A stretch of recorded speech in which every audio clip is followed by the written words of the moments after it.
Ndodhemi në Burrel, kemi ardhur pranë qendrës Shpresa e Re, e cila ka një mision shumë të veçantë. Më tepër do t'ju tregoj për ata që na presin aty dhe për gjithë përditshmërinë e tyre dhe se sa rëndësi ka që të jemi pranë tyre. Si e? Mirë se erdhët. Mirë se ju gjetëm. Si jeni?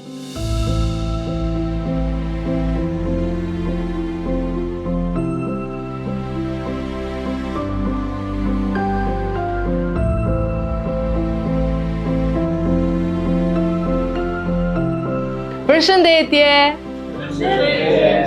Si jeni juve?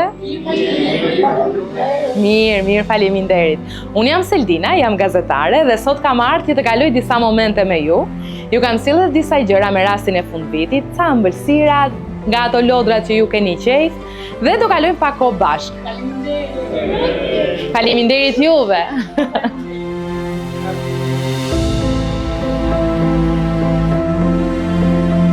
Zysh Elona do më ndihmoj që t'ju ja shpërndaj dhuratat, ashtu siç ne kemi menduar që do t'ju përshtaten juve.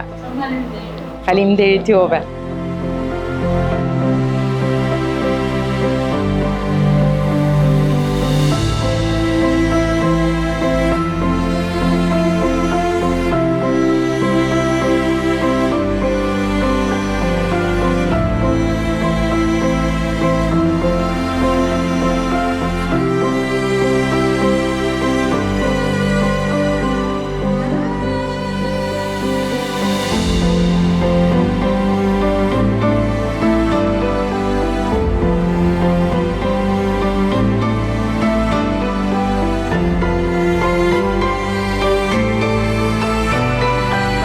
Tani, unë me lodrat nuk kam mbaruar, po ju do keni kohën tuaj bashkë me Zysh Elona që t'ju tregoj të zgjidhni atë që keni më shumë qejf. Tani do t'ju pyes, kush i ka qejf shumë ëmbëlsirat?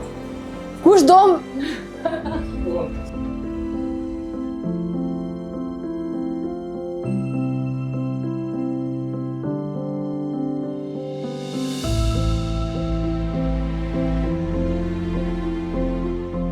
Ju pëlqejnë ëmbëlsirat që pasi Nela ka përgatitur për ju? Si ju duken? Ju bëfshin mirë.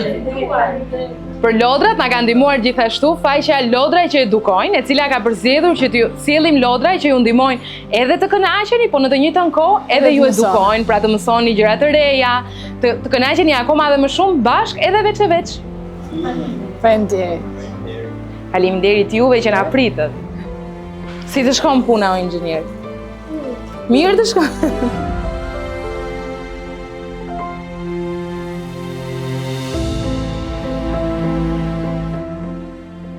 Jam me Zysh Elonën, ose ndryshe duhet ta quaj drejtoreshën e kësaj qendre, qendrës Shpresa e Re. Ajo do më tregoj pak më shumë për mënyrën se si funksionon këtu qendra, për kujdesjen tuaj, të gjithë stafin dhe pastaj mbiecurinë e të gjithë fëmijëve, do t'i quaj unë, që janë këtu.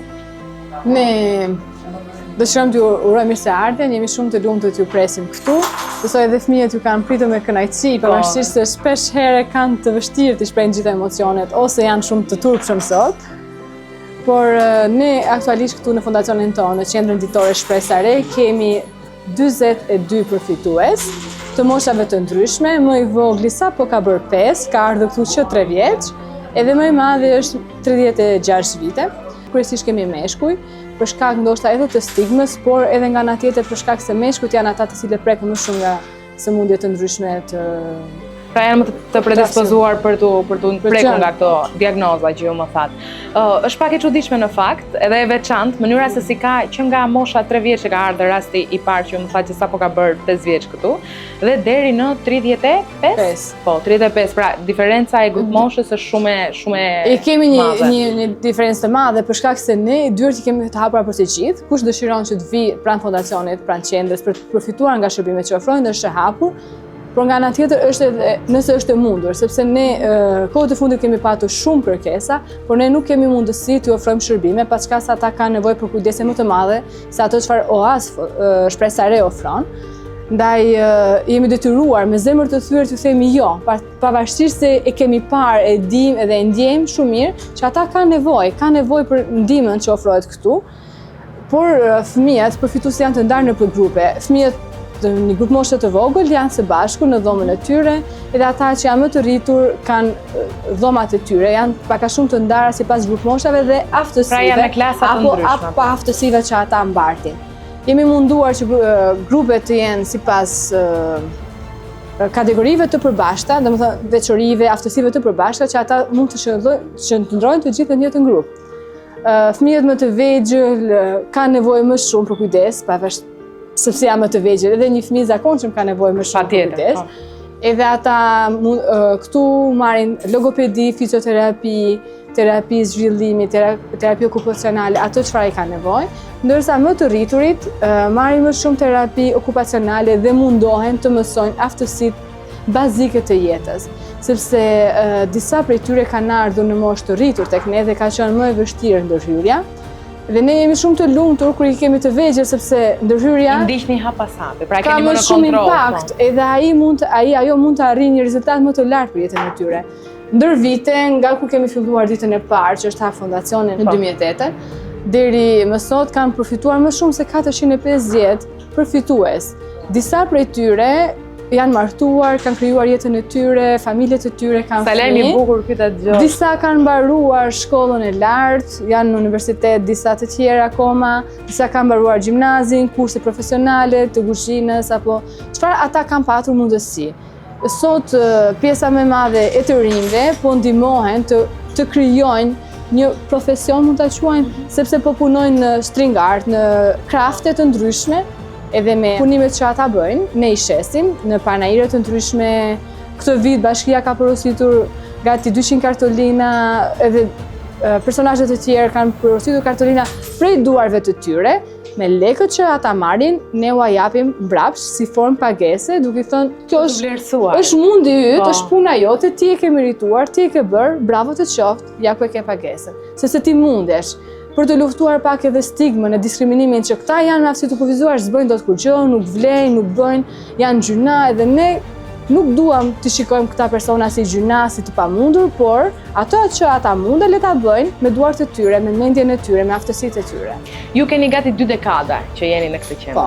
Gati. Gati 2 dekada, edhe por misioni ka vazhduar shumë vite më parë, 32 vite më parë, edhe vazhdon.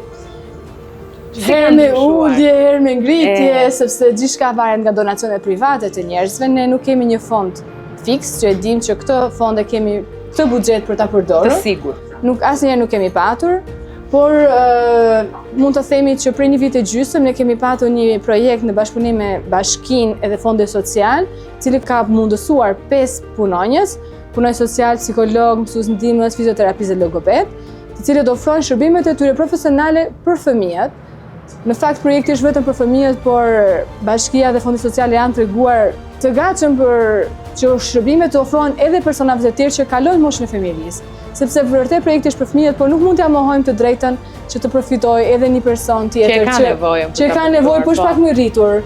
Si për shembull Sajmiri, ai nuk do të merrte fizioterapi këtu për shkak se nuk është poshtë 18, por ata i kanë dhënë me shumë kënaqësi për te orëve të tyre, vetëm që ata të kenë mundësi të përfitojnë sa më shumë që të jetë e mundur, që jeta e tyre të përmirësohet. Tani, unë dua të më tregosh pak për te gjithçka që më the, për mënyrën se si funksionojnë qendra, për gjithçka tjetër. Dua të di anën emocionale në fakt, sfidat që ju përballeni çdo ditë si drejtoresh, po edhe si një nga mësueset që i ndihmoni dhe ju gjendeni pranë të gjithë fëmijëve këtu. Si ka ndryshuar që nga fillimet tuaja përpara 18 viteve e deri tani, domethënë gjithçka se si e shikoni veten. Dhe nga ana tjetër se si arrin fëmijët të progresojnë. Pra, si është ai triumfi i progresit, ai çmimi që juve ju jepet në fund të gjithë përpjekjes tuaj. Nuk është e lehtë të punosh çdo ditë me fëmijë dhe të rinj me aftësi ndryshe.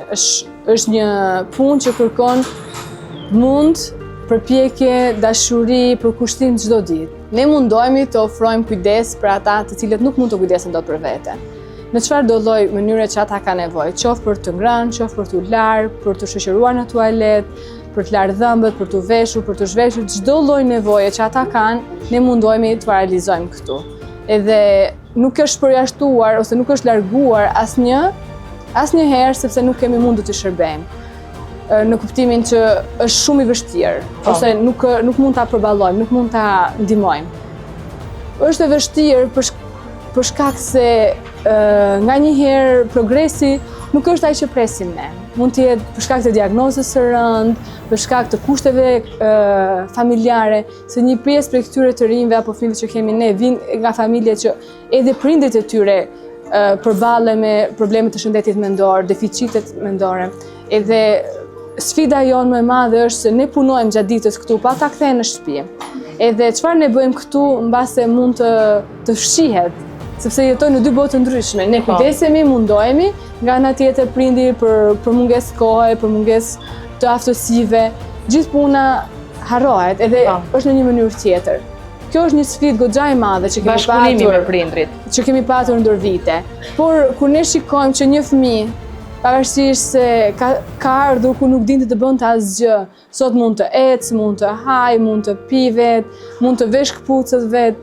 Kemi qarë me lot kur fëmia e vogël që përmenda më përpara sapo ka bërë 5, ka bërë hapat e parë. Kur ne shikojmë një fëmijë që ka qenë në karrike me rrota për 5 vite, edhe sapo ka hedhur hapat, ne të gjithë kemi brohuritur, vërtet jemi manitur, kemi parë, duke bërë hapat e tij para me neve. Është një mrekulli. Pra lidhja që ju krijoni është shumë e veçantë, është pikërisht se jeni një familje. Një familje e madhe me gjithë pjesëtarët. Jemi një familje e madhe, e jo vetëm e themi, por vërtet jemi një familje e madhe, sepse pjesën më të madhe të ditës ne kalojmë me njëri tjetrin, ata na kanë ne për mësues, për terapist, për nëm, për bab, për modë, për vlla, sepse jemi burim dashurie. Nëse keni vënë re kur keni hyrë në qendër, në hyrjen kryesore, është gjithçka që bëjeni me dashuri. Edhe motoja jonë është ajo. Nëse ne nuk e bëjmë dot ato që kemi mision për ta bërë me dashuri, jemi jashtë këtij vendi. Nuk është vendi i duhur për neve. Edhe zonjat, vajzat, gratë që punojnë me neve janë vërtet heroina. Pa punën e tyre nuk do t'ishte asgjë. Pa dashurinë, pa kushtet që ata ofrojnë për këtë kategori njerëzish, asgjë do t'ishte e mundur.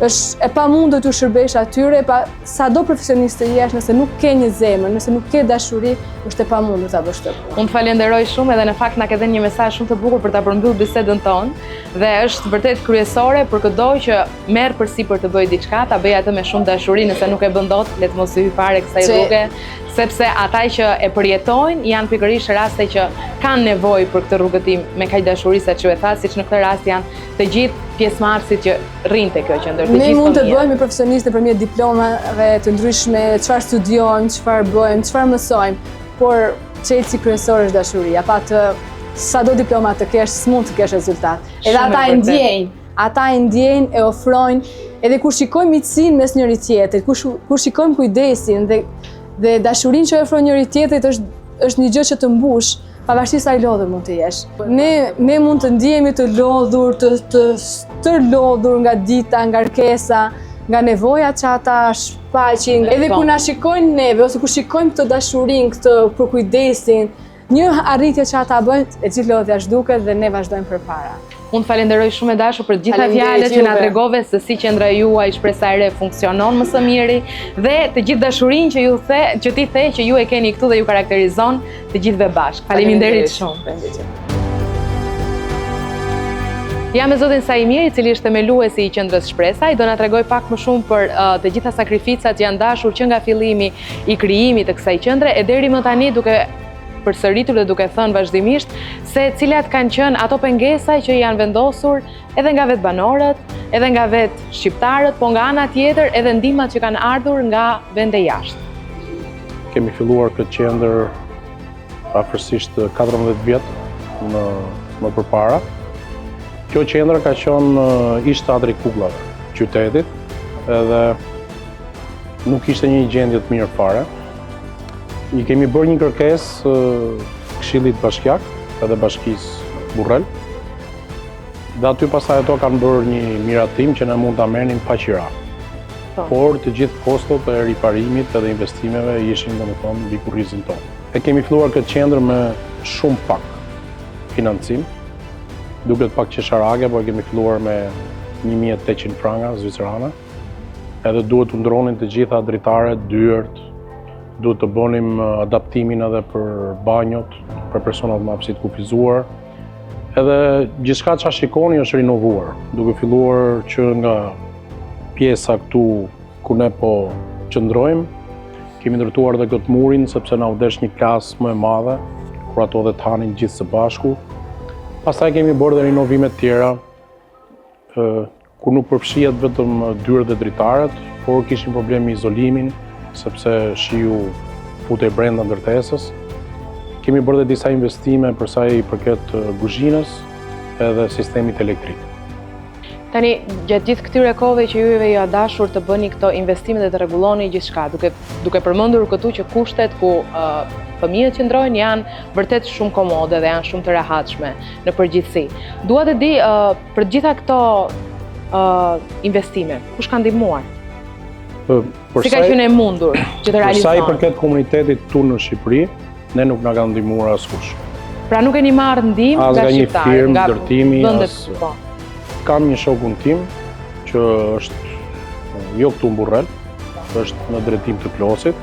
Ai më ka ndihmuar sidomos me transportet edhe me materialet, mi ka dhënë me një çmim shumë të mirë.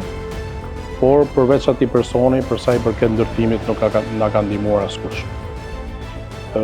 Ne kemi marrë investime të ndryshme, sepse edhe një qendër kaq e madhe normalisht kërkon nuk mund të quajë investitor, por donator. Po. Të cilët të kujdesen që të ketë mbarvajtje qendra, po. Vendi ku po qëndrojmë, çuditërisht, është financuar nga Brazili. Pra ka ardhur ndihma nga Brazili. Për në Burrel. Për po. këto dorasa që kemi vendosur këtu. Pastaj kam pasur shumë ndihmë nga Hollanda, edhe nga individ, por edhe nga fondacione. Kemi patur shumë ndihmë nga Gjermania, sidomos me materialet, të cilat na janë dhënë falas në formën e një donacioni humanitar. Kam pasur edhe ndihmë nga Zvicra, ato qenë të parët që më mbështetën për të vazhduar domethënë riparimin e qendrës. Edhe pastaj kemi pasur raste edhe nga Amerika, por janë donacione që janë nga individ, jo nga fondacion. Tani ju më përmendet Zvicrën vetë, nuk e përmenda unë. Dua të them këtu gjithashtu që bashkëshortja juaj, që është misionarja e krijimit të qendrës, fondacionit Oaz e të tjerë, është Klara apo jo? Karla, ju afrova, e cila është bashkëshortja juaj dhe ajo që nga dita e parë, përpara shumë vitesh, gati 32 vitesh, Po. ka qenë gjithmonë prezente dhe është kujdesur që të ketë një mbarvajtje i gjithë ky projekt që ju keni marrë përsipër. Ajo është personi që filloi gjithçka. Unë në atë kohë isha adoleshent, edhe thjesht e ndihmoja. Edhe gjithmonë kam punuar në formën e një vullnetari. Nuk jam paguar. Po. Ama për sa i përket fillimeve, ajo është iniciatorja e gjithçkaje. Edhe ajo pati ardhur në Burrel për të luftuar abortin.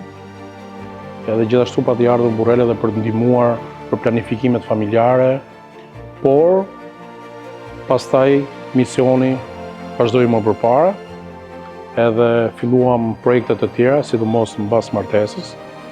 Edhe patëm ndihmuar jashtëzakonisht shumë shkollat me banka dhe me stola, sepse nuk mund bënin dot dhe mësim më, si në fshatra dhe këtu në qytet.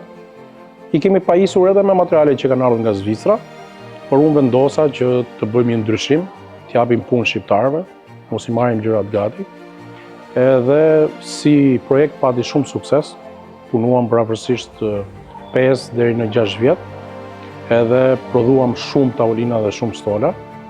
Në këtë moment unë pastaj vazhdova edhe një projekt tjetër ku shpërndanim ndihma për të ndërtuar shtëpi, edhe për të riparuar shtëpi për familje shumë të varfëra, edhe këtu në qytet, por sidomos në fshatra. Keni arritur të ndërtoni shtëpi për njerëz të cilët kanë pasur nevojë? Mbi 40 shtëpi. Mbi 40 shtëpi. Nga të cilat minimumi 37 janë bërë të reja nga themeli. Gati të gjitha. Po, afërsisht gjitha.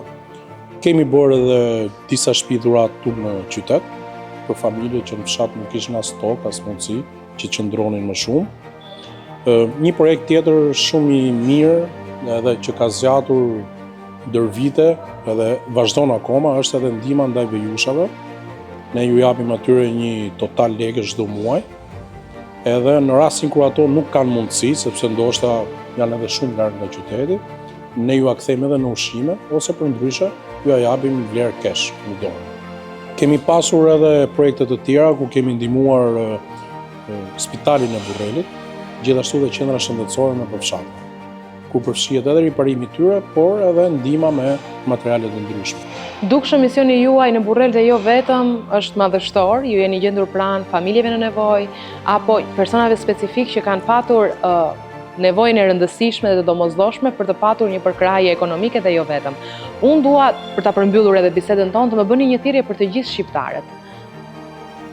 Unë për vete jam shqiptar, por jam gjithashtu dhe me pasaportën zvicerane. Edhe unë kur nuk kam jetuar në Zvicër, maksimumi vetëm pak muaj, sepse më kanë lindur 2 vajzat atje. Edhe gjithmonë kam jetuar këtu në Burrel, as në Tiranë, as në Bregdet. Po, nuk jeni larguar nga vendi juaj. Jo, nuk jam larguar asnjëherë. Edhe dëshira ime gjithmonë ka qenë për të ndihmuar matjanot, pavarësisht se kam punuar goxha edhe në Bulqiz, kam punuar në Plos, kam punuar në Peshkopi, por gjithmonë ëndra ime ishte që unë të ndihmoj matjanët. Edhe jemi munduar me sa kemi pasur mundësi, edhe plani jonë është që ne ta vazhdojmë të ndihmë me matjanët. Për fatin tim të keq, shqiptarët kanë bërë shumë pak, sidomos fondacionin tonë, për mos tonë nga thua është zero, përveç atij shoku që përmenda që më kanë ndihmuar me materialet e ndërtimit. Biles është miqë ja them dhe emrin, quhet Avni Muça, edhe ja di shumë për nder. Por personat të tjerë nuk është se na kanë ndihmuar duke na mbështetur. Thirrja ime është që do isha, nuk mund të them krenar, por do të isha i lumtur, qofse edhe ne si fondacion një ditë do të kishim vetëm mbështetjen nga shqiptarët. Çfarë do të thotë? Nuk është më e nevojshme që unë të bëj projekte për t'i çuar në Hollandë, Gjermani, Zvicër, në Itali apo në Amerika, kudo qoftë, por të kemi mbështetjen tonë. Unë jam i sigurt 100% që ka shqiptarë të cilët mund të na ndihmojnë. Dhe uroj shumë që ata shqiptarë të dëgjojnë këtë thirrje dhe vërtet i gjenden pranë kësaj qendre, por jo vetëm, edhe njerëzit të tjerë të cilët kanë nevojë, edhe kjo është edhe gjithashtu nisma që ne kemi marrë, të përpiqemi të ndihmojmë njerëzit që kanë nevojë, duke filluar që nga një përqafim e deri tek një ndihmë ekonomike që mund t'ju ndryshojë fundvitin apo edhe jetën e tyre. Faleminderit shumë për gjitha fjalët dhe për mirëpritjen dhe për misionin tuaj të veçantë. Faleminderit juve që keni ardhur edhe keni lënë Tiranën, keni ardhur këtu në Burrel për ne. Meriton të marrë vëmendje në gjithë misioni juaj edhe kjo qendër. Edhe ju uroj punë të mbar, suksese edhe ju. Faleminderit shumë. Dhe festa të gëzuara. Edhe për ju gjithashtu festa. Faleminderit. Miropafshim!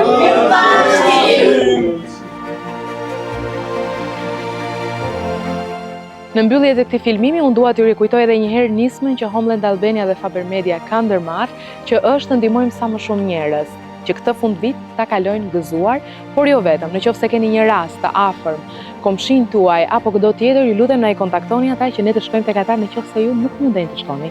Faleminderit shumë. Mos harroni të bëni subscribe në kanalin ton për video të tjera si kjo dhe aktivizoni notification që mos të humbisni asnjë nga videot e përditshme.